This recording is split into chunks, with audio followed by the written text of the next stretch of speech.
wabaga nti abo be balina ssente zaffe.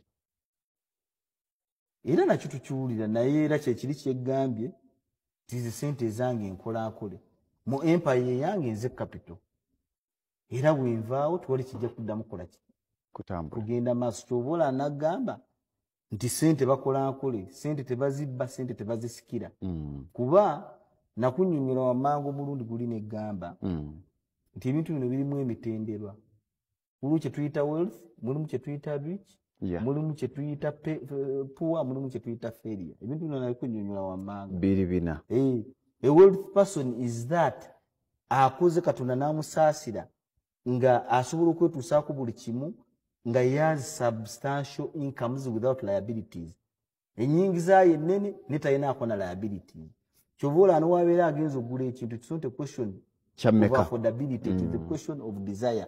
Waba ayagala essimu ne bamuga $8,000,000 tabagaidinga agamba mugiteeke wali ng'omuwa ssente ze. Ate omuntu omugagga ye abeera wakati, abeera alina ennyingiza naye nga n'enfuluma ekyali ki nene. So a rich man abeera managinga incomes and liabilities. Kitegeera, the moment he mismanages whatever he is doing and the liabilities move ahead of the incomes, abeera agenda kuva mu bugagga adde mu ki bwavu. Kati ate omuntu omwavu yabeerawo, obwavu si kibi. Obwavu is a temporary state where someone has little or nothing at all. Oba tonnafuna buki bufunyi. Naye nga wookola ebintu waliwo wammanga ng'okufumiitiriza nga we naggambye nti toli mwavu, ssente z'otannakola ki z'otannafuna singa oba n'endowooza entuufu. Woozuukukira oti. Woozuukira n'ogamba kuba ebikola we birongooka n'endowooza n'erongooka n'ennyingiza erongooka n'obugagga bukola ki ofuna. Naye ate omuntu eyalemerera olugamba failure, bannayuganda abasinga we bali bo tebekkiririzaamu, bamanyi twalemererwa, tebakkiriza mu mbeera yonna, bakyawa buli ayina. Kati gwona anoonya otya ssente nga wakyawa abaziina?